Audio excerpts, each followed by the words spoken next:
BCCI के chairman Saurav Ganguly राज्यपाल जगदीप धनखड़ से क्या मिले? ममता बनर्जी की धड़कनें बढ़ गईं। ममता बनर्जी परेशान तो उसी दिन से हैं जब गांगुली ने साल्ट लेक इलाके में सरकार की तरफ से दी गई 2 एकड़ जमीन वापस लौटा दी थी। हालांकि सौरव ने सियासत की पिच पर उतरने की किसी भी संभावना से इनकार किया है और कहा कि वे राज्यपाल से मिले, ये महज एक शिष्टाचार मुलाकात थी। गांगुली ने राज्यपाल को ईडन गार्डन आने का निमंत्रण दिया, जिसे उन्होंने स्वीकार किया है। इस हाई प्रोफाइल मुलाकात को लेकर बीजेपी के प्रदेश अध्यक्ष दिलीप घोष का कहना है कि सौरभ जैसे सफल लोगों को राजनीति में जरूर आना चाहिए। दिलीप घोष ने कहा कि हम लोगों से अपील करते हैं कि वे आएं और बीजेपी में शामिल हों। सौरभ गांगुली के पास राज्यपाल से मिलने के सभी अधिकार हैं। वह भारतीय क्रिकेट टीम के पूर्व कप्तान और मौजूदा बीसीसीआई के अध्यक्ष हैं। उनके जैसे सफल लोगों को राजनीति में जरूर आना चाहिए। बीजेपी हर किसी को साथ लेकर राज्य सरकार के खिलाफ लड़ाई लड़ने को तैयार है। राजभवन में राज्यपाल से मुलाकात के बाद सौरभ गांगुली ने कहा कि मैं यहां राज्यपाल को ईडन गार्डन में आने के लिए आमंत्रित करने आया हूं। राज्यपाल आज तक ईडन गार्डन नहीं गए। वह आज ही ईडन गार्डन जाना चाहते थे, लेकिन मैंने उनसे कहा कि ये संभव नहीं है। यहाँ प्रैक्टिस मैच चल रहा है। मैंने उन्हें अगले हफ्ते आमंत्रित किया। ये सिर्फ शिष्टाचार भेंट थी। हालांकि अगले साल अप्रैल मई में होने वाले राज्य विधानसभा चुनाव के मद्देनजर गांगुली के राजनीति में आने के कयास लगाए जा रहे हैं। राज्यपाल ने कहा कि उन्होंने बीसीसीआई अध्यक्ष का यहां के ईडन गार्डन स्टेडियम में आने का न्योता स्वीकार कर लिया है। राजभवन के सूत्रों ने बताया कि गांगुली के राज्यपाल से मुलाकात का संबंध राज्य की राजनीतिक गतिविधियों से नहीं है। राज्यपाल ने ट्वीट कर कहा कि बीसीसीआई अध्यक्ष सौरभ गांगुली से शाम 4:30 बजे राजभवन में विभिन्न मुद्दों पर संवाद हुआ, लेकिन वे मुद्दे क्या थे इस बारे में कुछ नहीं बताया गया। ये पहला मौका नहीं है जब सौरभ की राजनीति में उतरने के कयास लगाए जा रहे हों। साल 2011 के विधानसभा चुनावों के समय सौरभ के सीपीएम और टीएमसी में शामिल होने की चर्चाओं ने भी जोर पकड़ा था। तब सौरभ को लेफ्ट का करीबी माना जाता था। वाम मोर्चा सरकार ने सौरभ को कोलकाता के पूर्वी इलाके में स्कूल के लिए एक प्लॉट भी दिया था, लेकिन उसके गैर कानूनी पचड़ों में उलझने की वजह से वह नहीं मिल सका। बाद में ममता बनर्जी सरकार ने उनको इसी काम के लिए सॉल्ट लेक में 2 एकड़ जमीन दी थी, लेकिन सौरभ ने इसी साल अगस्त में मुख्यमंत्री ममता बनर्जी से मुलाकात कर वह प्लॉट लौटा दिया। उस समय भी उनके बीजेपी में शामिल होने की अटकलें लगी थीं। सौरभ कहते हैं कि मुख्यमंत्री से मुलाकात के बाद मेरे राजनीति में उतरने के कयास लगाए जा रहे थे, लेकिन वैसा कुछ नहीं हुआ। उससे पहले ममता बनर्जी की एक पहल पर ही सौरभ को क्रिकेट एसोसिएशन ऑफ बंगाल का अध्यक्ष बनाया गया था। अक्टूबर में सौरभ के बीसीसीआई अध्यक्ष बनने में केंद्रीय गृह मंत्री अमित शाह समेत 3 केंद्रीय मंत्रियों की अहम भूमिका निभाने की चर्चा सामने आई। हालांकि तब सौरभ ने कहा था कि उनके चयन में राजनीति की कोई भूमिका नहीं रही है, लेकिन उसके बाद से ही कयास लगाए जाने लगे कि वर्ष 2021 के विधानसभा चुनाव में ही सौरभ बीजेपी का चेहरा बन सकते हैं। हालांकि सौरभ बार बार राजनीति की पिच पर बैटिंग की संभावनाओं को नकारते रहे हैं। इस साल मार्च में राज्य सरकार से सलाह लिए बिना ईडन गार्डन में होने वाले 1 दिवसीय मैच को रद्द करने पर ममता ने सौरभ और बीसीसीआई की आलोचना की थी।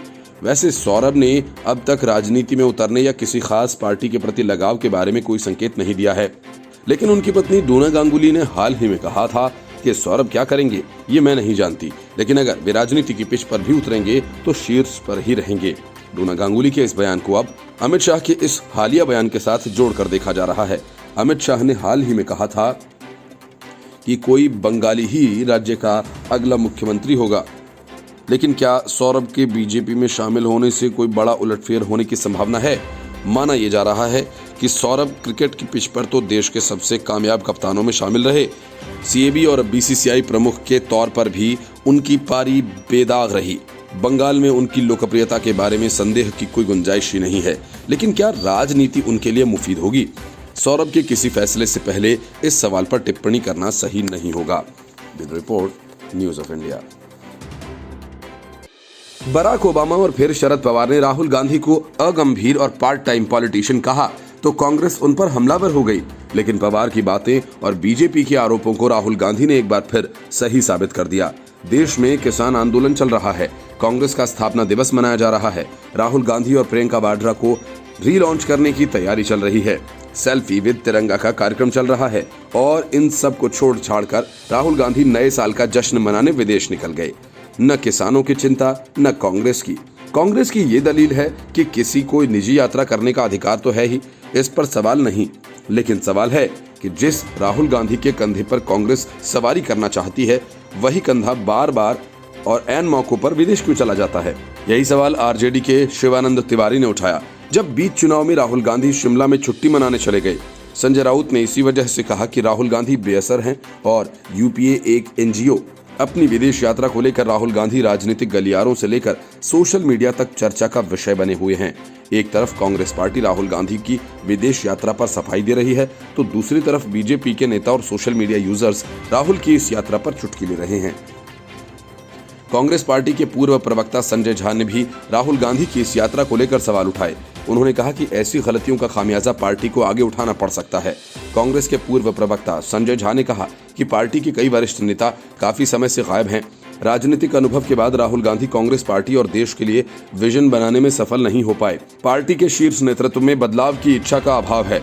शीर्ष नेतृत्व जिस तरह से गलतियां कर रहा है, इसका खामियाजा पार्टी को आगे भुगतना पड़ सकता है। इसके अलावा संजय झा ने इस बारे में ट्वीट भी किया। उन्होंने लिखा कि ये एक महान पार्टी है, लेकिन इसने अपना असर खो दिया है।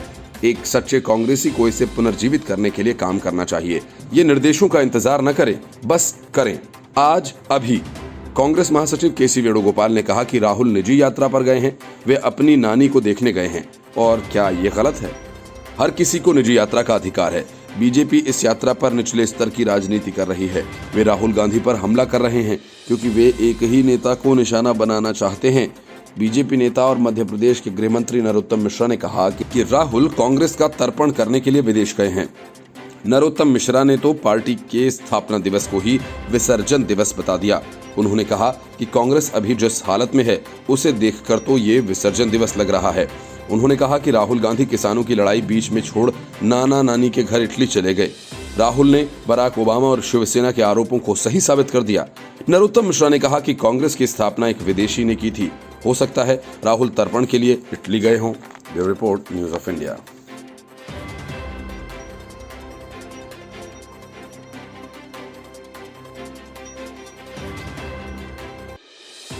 मुझसे पंगा मत लेना, मैं नंगा आदमी हूं। पत्नी वर्षा राउत को ईडी का समन मिलने से बौखलाए संजय राउत ने बीजेपी पर जमकर भड़ास निकाली और ना जाने क्या क्या। लेकिन इस बात के 24 घंटे भी नहीं बीते थे कि संजय राउत ने अपनी बीवी से ईडी को पत्र भिजवा दिया कि उन्हें पेश होने के लिए कुछ और वक्त दिया जाए। अब वर्षा राउत ईडी के सामने आगामी 5 जनवरी को पेश हो सकती हैं। असल में किसी घोटाले में फंसने के बाद राजनेता ऐसे ही करतब करते हैं। मीडिया के सामने तो जमकर सियासत करते हैं और पिछले दरवाजे से मामले को रफा दफा करने के जुगाड़ में लग जाते हैं। हाल ही में शिवसेना के प्रवक्ता और विधायक प्रताप सरनाईक ने भी मनी लॉन्ड्रिंग मामले में फंसने के बाद ऐसा ही किया। तब भी शिवसेना से लेकर एनसीपी ने मोदी सरकार पर हमला किया, मामले को सियासी बदला बताया और ईडी के पास समय देने के लिए गिड़गिड़ाने लगे। अब वही काम वर्षा राउत कर रही हैं। उन्होंने कहा था कि वे बाहर से लौटे हैं, इसलिए कोविड प्रोटोकॉल का पालन करना जरूरी है। इसके बाद ईडी ने उन्हें समय भी दे दिया था। पत्नी को ईडी का समन मिलने के बाद संजय राउत ने किसी का नाम न लेते हुए ट्वीट कर एक गाने की 2 लाइनें लिखते हुए निशाना साधा। उन्होंने लिखा था, आ देखें जरा किसमें कितना है दम, जमकर रखना कदम मेरे साथिया। इसके पहले 2 समन जो ईडी की तरफ से भेजे गए थे, उसमें वर्षा राउत स्वास्थ्य कारणों का हवाला देते हुए ईडी के समक्ष पेश नहीं हुई थीं। ईडी उस 55 लाख रुपए के लेन देन के मामले में पूछताछ करना चाहती है, जिसमें वर्षा राउत ने पीएमसी बैंक अकाउंट से संजय राउत के सहयोगी प्रवीण राउत के साथ पैसों का लेन देन किया था। पीएमसी बैंक में फर्जी खातों के जरिए एक डेवलपर को 6500 करोड़ रुपए का कर्ज देने की बात रिजर्व बैंक की नजर में साल 2019 में आई थी। ये लेन देन पूरा नहीं हो पाया, इसलिए रिजर्व बैंक ने सितंबर 2019 में कड़े प्रतिबंध लगा दिए थे। ये प्रतिबंध साल 2021 के मार्च महीने तक बढ़ा दिए गए हैं। पीएमसी बैंक घोटाला मामले में आर्थिक अपराध शाखा ने सारंग वाधवान और राकेश वाधवान को गिरफ्तार किया था। पीएमसी बैंक को डुबोने में जो 44 अकाउंट्स अहम थे, उनमें से 10 खाते HDIL के थे। संजय राउत की पोल खुलने के बाद संजय राउत ने कहा, मुझसे पंगा मत लेना, मैं नंगा आदमी हूँ, शिव सैनिक हूँ। मेरे पास भाजपा की फाइल है, अगर उसे निकाला तो आपको देश छोड़कर भागना पड़ेगा। मेरे पास 121 लोगों के नाम हैं, जल्द ही ईडी को दूंगा। इतने नाम हैं कि 5 साल ईडी को काम करना पड़ेगा, तब ईडी को पता चलेगा कि किससे पंगा लिया है। संजय राउत ने कहा कि ये सब राजनीति से प्रेरित है। 10 साल पुराने केस निकाले हैं ईडी ने। हम मिडिल क्लास लोग हैं। मेरी पत्नी टीचर है, दोस्त से 50 लाख का कर्ज लिया था। राज्यसभा के हलफनामे में इसका जिक्र है। इनकम टैक्स में भी ये दिखाया गया कि ये छिपाई हुई बात नहीं है। इससे ईडी और बीजेपी को क्या तकलीफ है? इस देश में बीजेपी के लिए बड़े बड़े सूरमा बैठे हैं। अगर मैं उनके परिवार तक पहुंचा तो उन्हें देश छोड़कर भागना होगा। राउत ने कहा कि मुझे शिवसेना और एनसीपी के 22 विधायकों की सूची दिखाई गई थी। मुझसे कहा गया था कि अगर मैंने इस सरकार की मदद की तो धीरे धीरे इन सभी के ऊपर ईडी या दूसरी एजेंसीज कार्रवाई करेंगी। इसमें सबसे पहला नाम प्रताप सरनाईक का था। बीजेपी वाले पिछले 1 साल से मिलकर ये समझाने की कोशिश कर रहे हैं कि तुम इस सरकार को बचाने की कोशिश मत करो, हम इसे गिराना चाहते हैं। अलग अलग तरीके से धमकी और इशारे देकर भी मुझे डराने की कोशिश की गई, लेकिन मैं डरा नहीं, मैं उनका बाप हूं। Bureau report, news of India. सियासत के मैदान में बाजी खोती जा रही ममता बनर्जी अब सीधे सीधे अमित शाह और पीएम मोदी से पंगा लेने के मूड में हैं। वजह ये कि एक तरफ तो ममता बनर्जी की पार्टी टूटती जा रही है और दूसरी तरफ उनका जनाधार खिसकता जा रहा है। इसलिए ममता बनर्जी को लगता है कि वो जानबूझकर केंद्र सरकार से उलझें। शायद यही से उन्हें कोई चुनावी जीत का रास्ता दिख जाए। ममता बनर्जी ने भारतीय जनता पार्टी के राष्ट्रीय अध्यक्ष जेपी नड्डा के काफिले पर हमले के दौरान ड्यूटी पर तैनात रहे 3 आईपीएस अधिकारियों में से एक को प्रमोशन का तोहफा दिया। ममता बनर्जी की इस हरकत पर बीजेपी ने ममता बनर्जी सरकार पर जोरदार हमला बोला। बीजेपी नेता शाहनवाज हुसैन ने कहा कि जिस अधिकारी पर जेपी नड्डा के काफिले पर हमले को लेकर कार्रवाई होनी चाहिए थी, उसे प्रमोशन दिया गया। ये उकसाने वाला कदम है। ममता बनर्जी से प्रमोशन देकर अपनी तरफ से इस बात के संकेत दिए कि बीजेपी के खिलाफ काम करने वाले अधिकारियों को इसी तरह से पुरस्कृत किया जाएगा। अपने आप में ये एक खतरनाक संकेत है।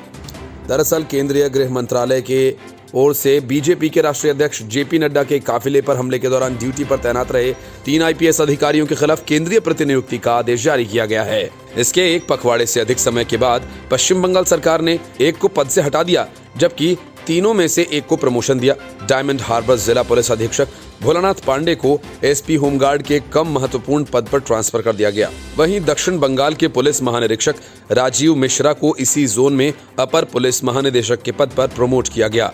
वहीं तीसरे आईपीएस अधिकारी डीआईजी प्रवीण कुमार त्रिपाठी अब भी वहीं तैनात हैं।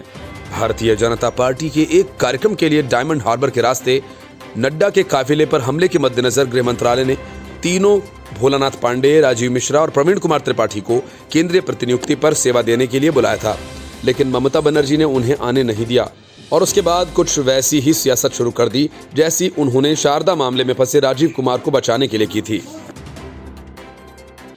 राज्यपाल जगदीप धनखड़ से मिलने के ठीक अगले ही दिन सौरव गांगुली और अमित शाह की मुलाकात दिल्ली में हुई। मुलाकात हुई तो जाहिर है कि बात भी हुई। सौरव गांगुली दिल्ली के फिरोज शाह कोटला मैदान में केंद्रीय गृह मंत्री अमित शाह के साथ एक मंच पर नजर आए। इससे पहले रविवार शाम को उन्होंने कोलकाता में पश्चिम बंगाल के राज्यपाल जगदीप धनखड़ से लंबी मुलाकात की थी। इसके बाद चर्चाओं का बाजार गर्म है कि क्या गांगुली बीजेपी का दामन थामने जा रहे हैं। ममता बनर्जी परेशान हैं, इतनी कि पीएम मोदी के लुक में उन्हें रविंद्रनाथ टैगोर दिखने लगे और ममता बनर्जी ने कुछ वैसी ही भविष्यवाणी कर दी जैसी प्रशांत किशोर ने बीजेपी के बारे में की थी। प्रशांत किशोर ने कहा कि बीजेपी विधानसभा चुनाव में दहाई का आंकड़ा भी नहीं पार कर पाएगी। अब ममता बनर्जी से उस संख्या को कुछ बढ़ाते हुए कहा कि बीजेपी बंगाल में 30 से ज्यादा सीटें नहीं जीत पाएगी। बंगाल के बिसात पर अमित शाह मोहरे बिछाते जा रहे हैं और ममता बनर्जी के मोहरे एक के बाद एक पिटते जा रहे हैं। सौरव गांगुली की एक के बाद एक 2 दिन में 2 बड़े नेताओं से मुलाकात के मायने तो निकाले ही जाएंगे। ये बात और है कि फिरोज शाह कोटला में दिवंगत बीजेपी नेता अरुण जेटली की प्रतिमा के अनावरण के बाद जब उनसे पूछा गया कि क्या सौरव गांगुली या उनके परिवार से कोई और भाजपा में शामिल हो रहा है, तो उन्होंने जवाब दिया, राज्यपाल मुझसे मिलना चाहते थे, इसलिए मैं उनके पास गया। बात बस इतनी है। इस बीच सोशल मीडिया पर बीती रात से ये सवाल तेजी से उछला कि क्या गांगुली भाजपा में शामिल होने जा रहे हैं। अटकलों का बाजार गर्म है। बीजेपी गांगुली को पश्चिम बंगाल विधानसभा चुनाव में उतारेगी। हालांकि इस बारे में अभी आधिकारिक कुछ नहीं कहा गया, अटकलें जारी हैं, लेकिन इसके पीछे के 2 घटनाक्रमों को अहम माना जा रहा है। गांगुली ने कोलकाता में पश्चिम बंगाल के राज्यपाल जगदीप धनखड़ से पहले मुलाकात की और अब अमित शाह के साथ दिल्ली में दिखे। सौरव गांगुली के अलावा शिखर धवन, गौतम गंभीर भी इस समारोह में मौजूद थे। माना जा रहा था कि दिवंगत बीजेपी नेता अरुण जेटली की प्रतिमा के अनावरण के इस मौके पर गांगुली और अमित शाह के बीच बंगाल की राजनीति पर बात हो सकती है। राज्यपाल से मुलाकात के बाद जब गांगुली से सवाल पूछा गया था तो उन्होंने कहा था कि ये एक सामान्य मुलाकात थी। सौरभ ने कहा राज्यपाल महोदय ईडन गार्डन में चल रहे काम का जायजा लेना चाहते थे। बीते दिनों उन्होंने इच्छा जताई थी तो मैंने रविवार का समय लिया था और उसी सिलसिले में मिलने आया था। राजनीति में कोई भी कार्य निश्चित नहीं होता। भाजपा जिस तरह बंगाल में मुख्यमंत्री ममता बनर्जी को कड़ी चुनौती दे रही है, उसी श्रृंखला में बंगाल के सौरव गांगुली को भारतीय जनता पार्टी में शामिल करने की कवायद उनको बीसीसीआई का अध्यक्ष बनाने के साथ ही शुरू हो गई थी।